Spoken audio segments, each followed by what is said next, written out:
Welcome back, underdogs, misfits, and other little lunatics, to my New Year's celebration 2025.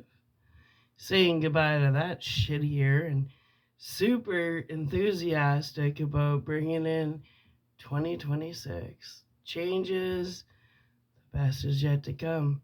For some of us, that is. Depends what side of history you're on now, doesn't it? Well, anyways. Maybe you should get those vision boards made up pretty damn fast. Anyway, all fun set aside. We just hit past 2 o'clock a.m. on New Year's Eve. But when you're watching this, because I'm not uploading them yet, it'll be past that time. I just don't think anybody should be spiritually alone on New Year's. So basically, we're celebrating together. Why not, right? I'm your virtual friend. We can all use a virtual friend now, can't we? Except for my real person. Ain't no AI bullshit. Anyway, let's get into it. The story we're covering in this video is called FIA, and it was written by Sharan Thatcher. So let's get into it. Nestled among the moss-cloaked pines stood the lonely bothy. Its isolation was purposeful, its inhabitant reclusive. The icy waters of Loch Arkaig lay within a stone's throw, and the surrounding snow-capped mountains were visual reminders of the rugged and unforgivable landscape. An aged woman shuffled through the forest, draped in shawls and donning a hand-knitted Fair Isle sweater. Her morning foraging had produced some mushroom and wild garlic. As of late, her spectacles had become loose, often dropping down to the end of her small nose and crashing onto the stone floor of the bothy. She had little tools to tighten them, but ironically needed the eyeglasses to fix them. There was no spare pair. As she crouched down to inspect the garlic, they once again slipped off her nose, and she heard the dreaded crunch as she shifted her feet to look for them. "Oh, Fia," she muttered, chiding herself.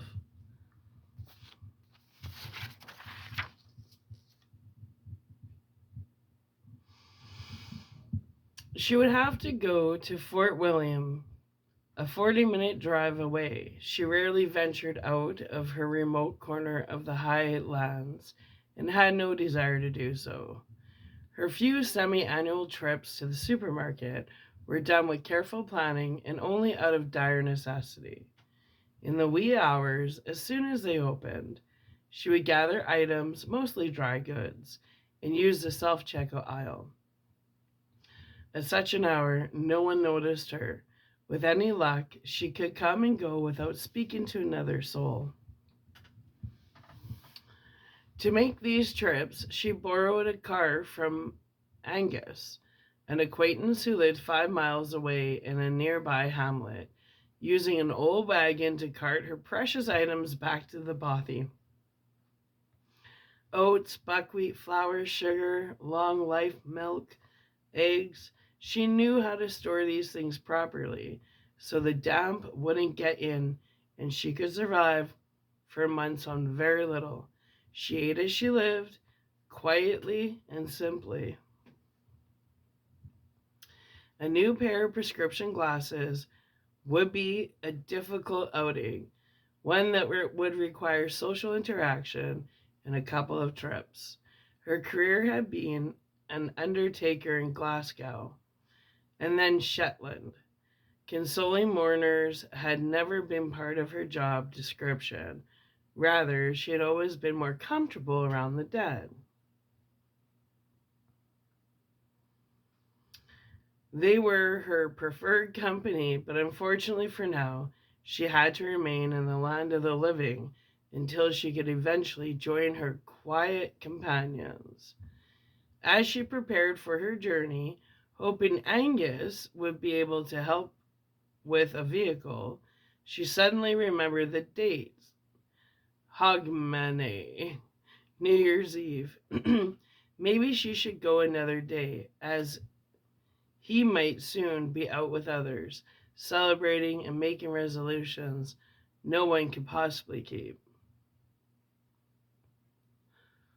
On her return to the bothy, with the garlic and mushrooms from the mourner's forage, she saw something through the green pines, as eerily silent bundle of brown blankets sat on a pile of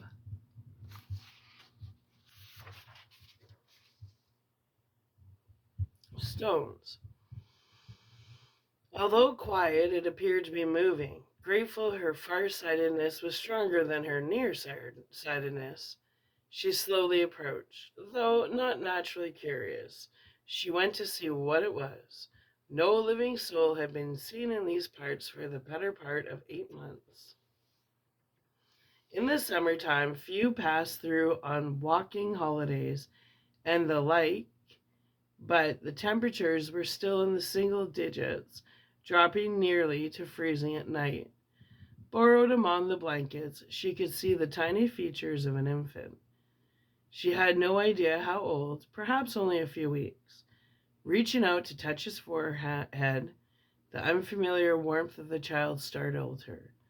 Glancing around, she looked for more movement. Apart from the gentle rustling of leaves and the perpetual wind that blew in these parts, there was nothing. She looked at the baby again. This was simply none of her business. Trudging on, she made her way towards the bothy to drop her findings.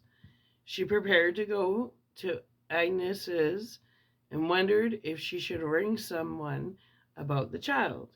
Pouring open old drawers and rifling through forgotten belongings, she found an old phone she saved for emergencies. Thus far, she had never used it. She switched it on and was not surprised to see there was no reception. She had been warned when she bought the bothy that it was unlikely mobile service would ever be accessible in these parts. Turning it off again, she tossed it back in the drawer. As she prepared the old wagon that she always took to Agnes's, an apparition of the child's face kept appearing before her. If she left it out there long enough, one of those foxes would no doubt appear. It seemed a grisly and unnecessary ending, really. But what could she do? She could see if it was still there. Taping back, she found it was. She stood over it for a while.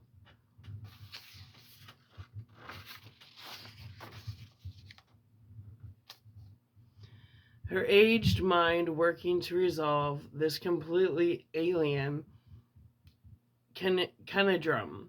Hesitantly, she picked it up, its gentle weight unfamiliar and lack of response unsettling, and she returned to the bothy.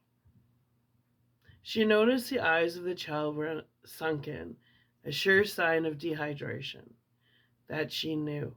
She opened a drawer, emptied the contents single-handedly, and placed the child gently in the drawer.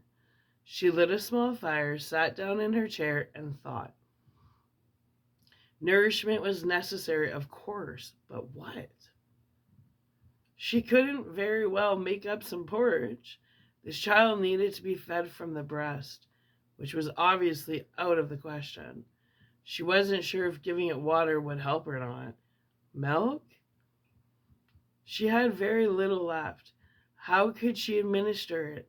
Could she warm some and pour it in its mouth? For once, the quiet was deafening. Was it still alive? She got up and felt it again, still warm. A small rinse and fall in its chest. She would have to go for some supplies, and quickly. It was really the only option. She set out, hoping it was not in vain, pulling the wagon behind her. She made her peregrination slowly but steadily, adding up the times in her head. She calculated that it would take the normal 2 hours or so to Agnes's. That is, if he was about and his car was readily available, then 40 minutes to Morrison's. There would be time spent shopping, another 40 returning in the car, and a longer walk back to the bothy. Would the child even be alive? Was she better to try one of the small hamlets nearby? She hesitated and peered down the path. Should she take the child with her and drop it off at the police station? How could she transport the child in the old wagon, the car? It's not like she had a car seat sitting around. What might Agnes think? No, it required too much explaining and social interaction. At the very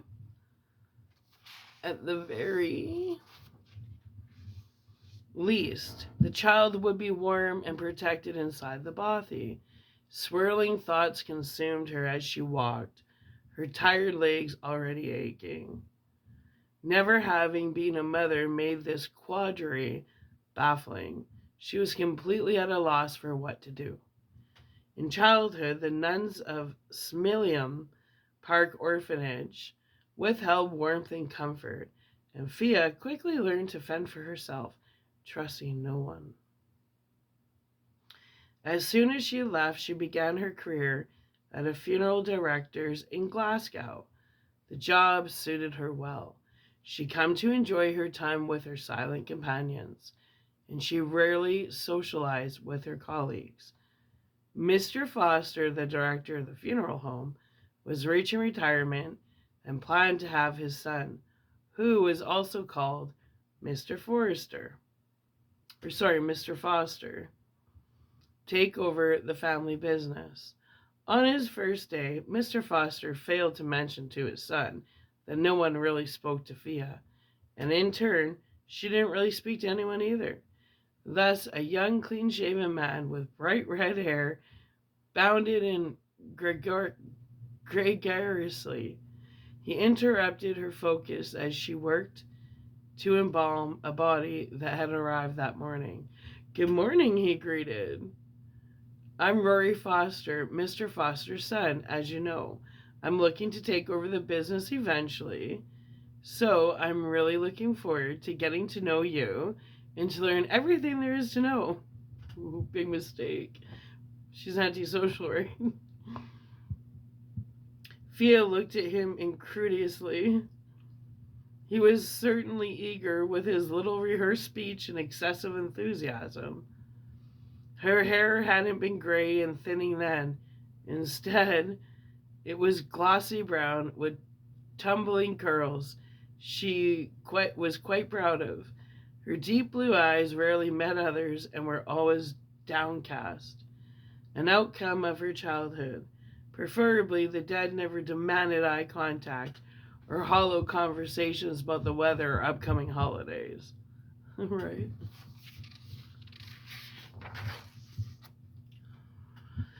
She continued to look at him bewildered. He stood for some time with his hand out, stretched awkwardly. His smile faded, his hand withdrawn, and so did he. "Sorry, I can see you have plenty to do." He smiled again and left. Once he retreated, she found herself wishing she had said something, anything. Why was this so hard? She tried to make an effort over the next few months. He was consistently warm and friendly to her, and in return, she would smile and say, "Good morning,"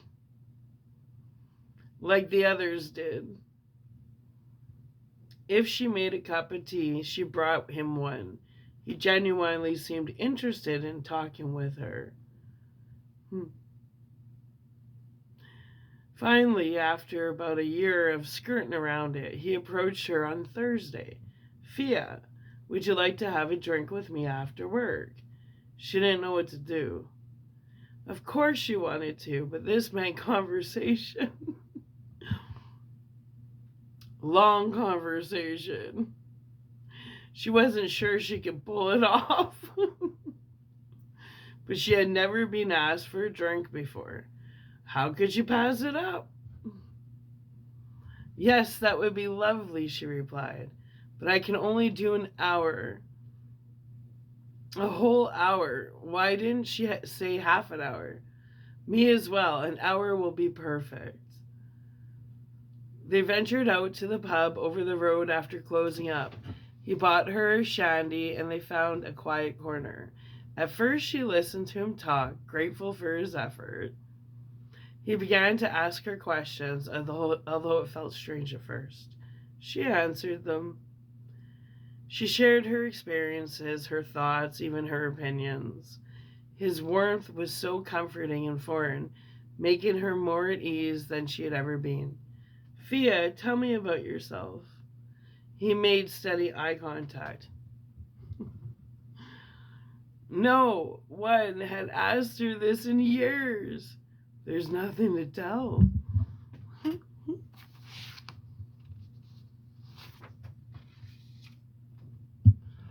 He reclined in his chair and smiled coyly at her.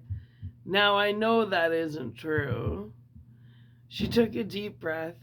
I was raised in Smilham Park Orphanage. It was a very nasty place. I can't really say why or what happened. I left at 18. I only had one friend there, really. She swallowed hard, just thinking about her brought it all back. Rory looked at her kindly. May I ask what happened to your parents? I still don't really know. Different nuns would tell me bits and pieces of information. I think my mother died of some sort of illness. I was really not sure about my father. I have no memory of them. Rory took a long drink of his ale. Can you tell me about your friend? Fia could feel her throat tighten as she tried to say her name. It came out in a whisper. Hannah. Even now, after all these years, her very name seemed to get caught in her throat. She remembered the chilly nights when they held each other under the covers, watching wisps of breath float up in the air. Fia was sure that there were times the cold might have killed them if they hadn't shared their warmth.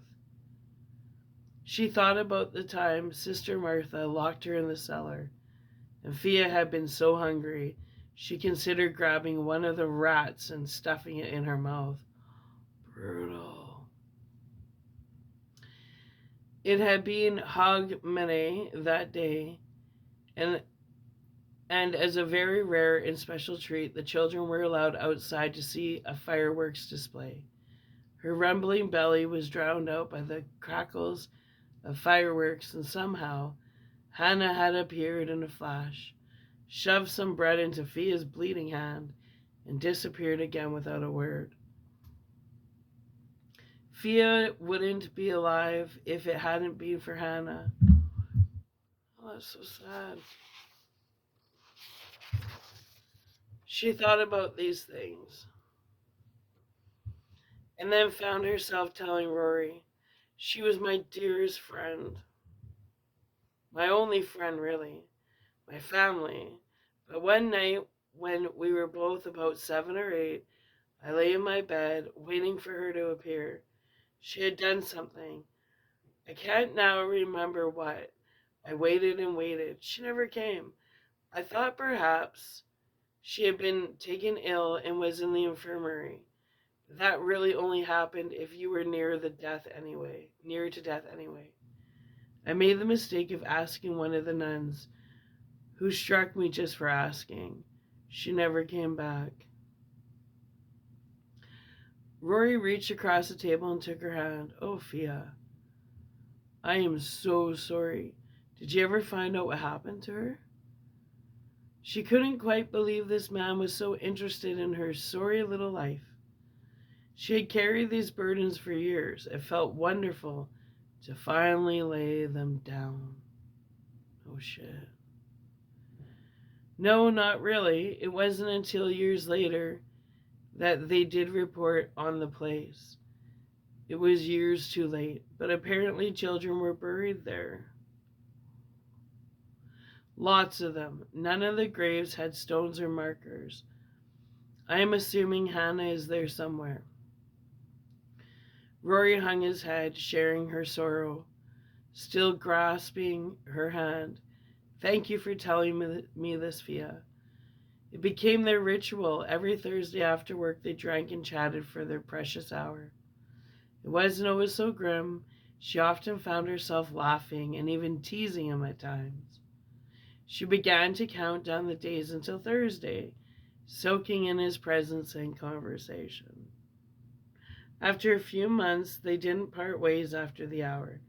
Instead, they returned to the deserted funeral home in the darkness among the faded silk flowers and neutral paint colors. She allowed him to know her as no one ever had, a further ritual she anticipated with fervor. Ooh. What's going on? Yeah. Um, well, looks like someone's coming out of their shell.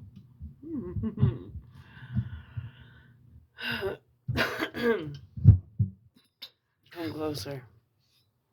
Getting into this one.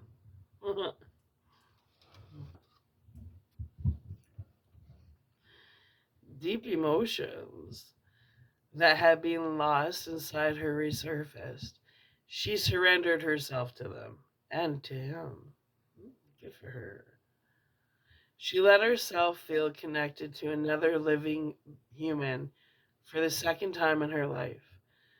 A future materialized before her, complete with a predictable terraced house, a garden, and a cat, possibly even a child. One summer, unseasonable, sweltering heat engulfed Glasgow. She had some vacation time to use and figured she would take a trip to the seaside. Something else she had never done. She thought about asking Rory to accompany her, but it seemed a bit soon for that. Alone, she boarded the bus going to Lunderston Bay and rented a private room in the town center. Having forgotten which day of the week it was, she wandered down to the seafront one Saturday morning as crowds began to gather.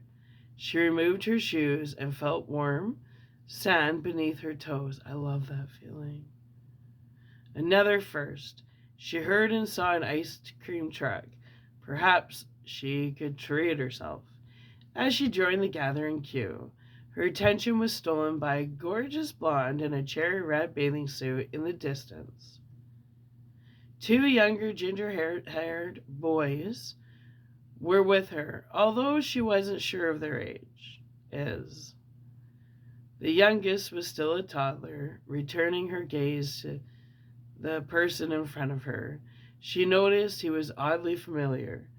Not noticing her at all, he ordered and paid, taking his tray of 4 ice creams. As he turned, she knew him immediately.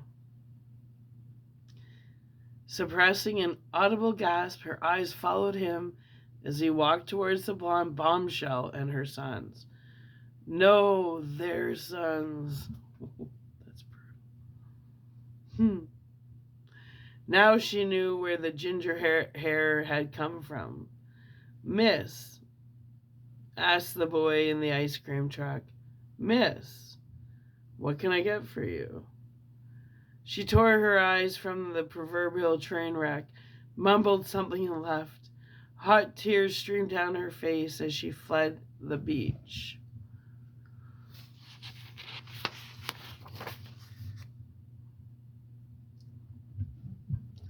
She holed up in her room, returning to Glasgow earlier than planned.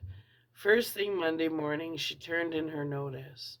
She had little savings, but staying was not an option.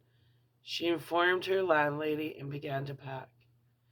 Her possessions were humble and few. Packing did not take long. She planned to buy a bus ticket when another thought came to her. She would rent a car instead. There was a detour southeast that had become necessary. She threw her belongings into the truck and drove 30 miles to the place she had vowed never to return, stopping only for petrol on the way. Wandering the grounds, she thought of Hannah. She wished she could conjure up a beautiful stone and lay it here in her memory. Instead, she had a different plan, which she carried out quickly and then returned to the car as darkness fell. A faint orange glow fell on the car as the flames engulfed her place of torture. No one was around. No one had seen her. She wished to God she could burn up her memories in a similar fashion. The journey north on the A90 was long and interminable. She returned the car and boarded the ferry to Lerwick, where passengers were tossed and battered around by the bitter North Sea. As she fought waves of seasickness, she reflected on all that had happened. After seeing his wife and family, she failed to comprehend how he had been interested in her, of all people. Was it all a cruel prank? Humiliation consumed her. Upon her arrival, she sought the nearest funeral home and applied for a job, found lodging, and settled into communing once again with the dead, leaving the living to themselves. She checked the papers for years, following the story of the mysterious arson attack on Similin Park. To her good fortune, which in itself was unfamiliar, there was a series of similar attacks using petrol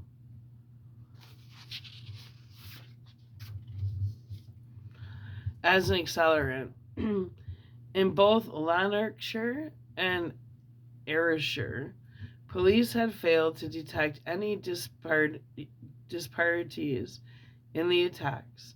Years disappeared on the island, and when the time came to retire, she had a decision to make about where that would be.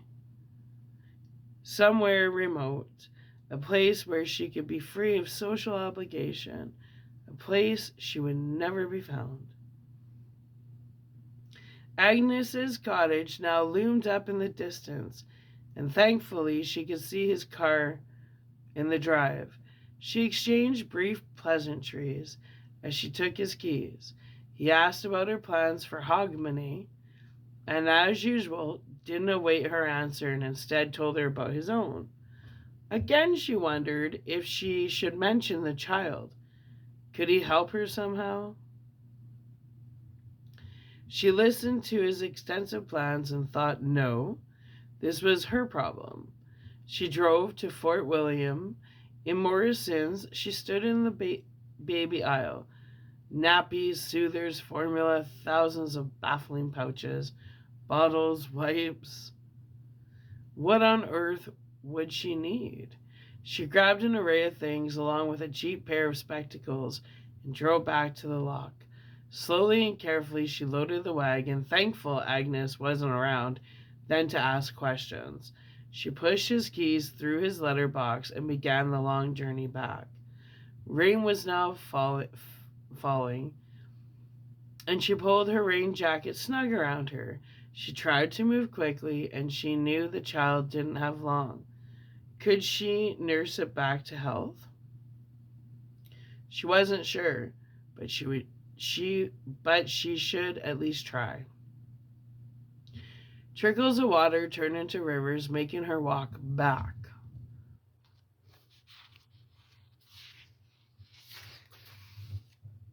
Even more arduous, there was no carved path to follow, but she knew these woods as she knew herself. Taking advantage of her knowledge, she found higher ground, but it meant adding more time. As she traversed the difficult terrain, the child's sunken face kept returning to her, haunting her, as if it was shouting for FIA to hurry. The wagon's wheels squelched in the thickening mud, and FIA used all her remaining strength to pull it through. Her garments were sopping, and she could feel the cold creeping in. Still she trudged on, afraid to pause for even a moment's rest. At last, the stony gray outline of the bothy appeared in the distance. A final burst of energy coaxed her through the last leg. She maneuvered the wagon inside, closed the door behind her, and went over to the drawer. She dried her hands and tried to warm them before touching the still body of the child. She was cold. Oh. She lit a fire and changed into dry clothes, draping the wet ones on an empty chair. In her armchair, FIA sat and desperately tried not to remember feelings from the past.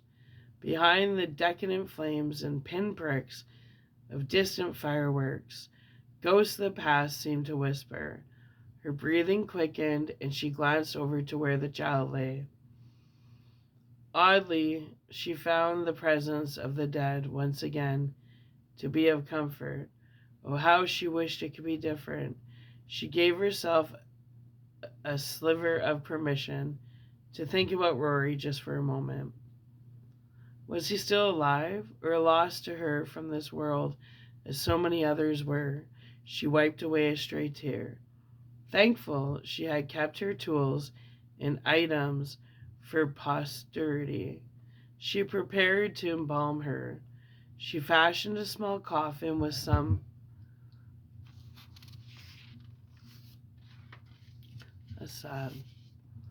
pine from the woodpile and filled it with heavy stones before gently lowering her inside. She carried it to the lock.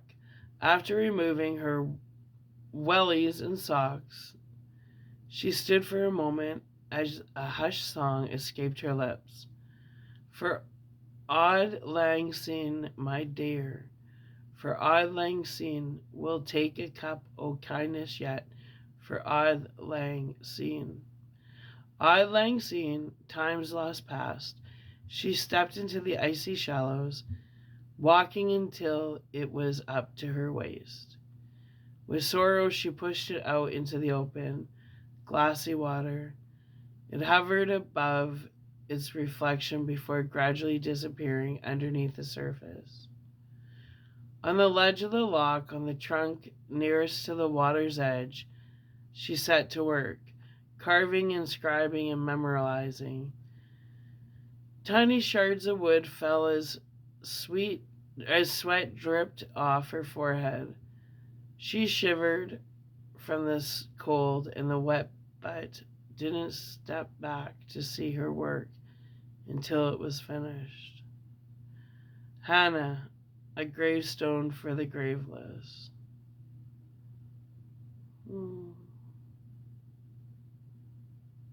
That's a sad story.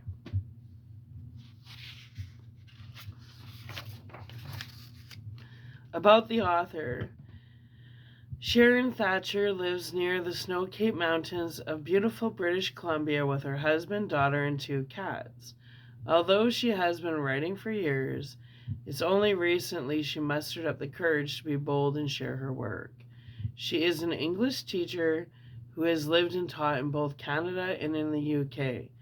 A voracious reader, she loves to lose herself in stories, both fictional and real. She is currently enrolled in Curtis Brown's Creative's incredible Writing Your Novel course. Wow, that's a lot. It's a mouthful. And she hopes to eventually finish up and publish her historical fiction novel. You can find Sharan on Instagram at Sharan Thatcher Books. That's Instagram at SharonThatcher.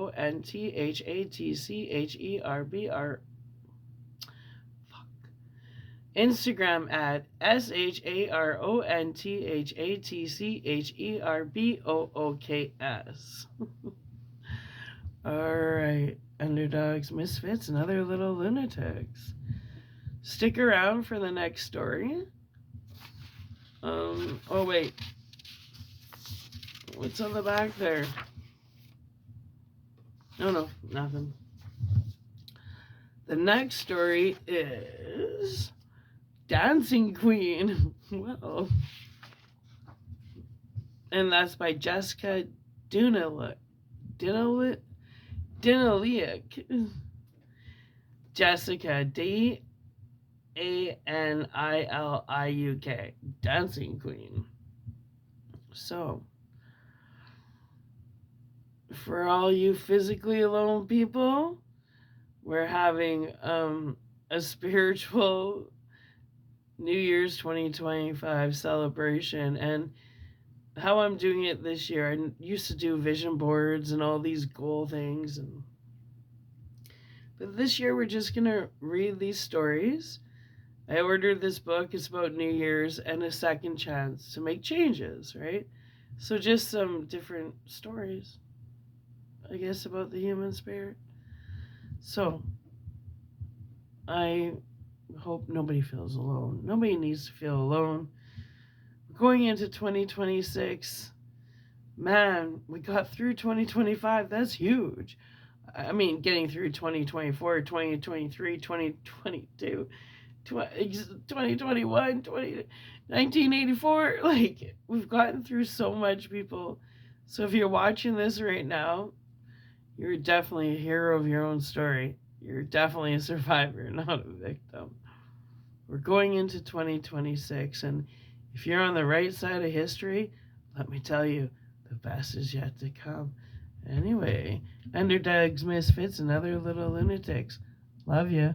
I'll be right back with Dancing Queen. Bye.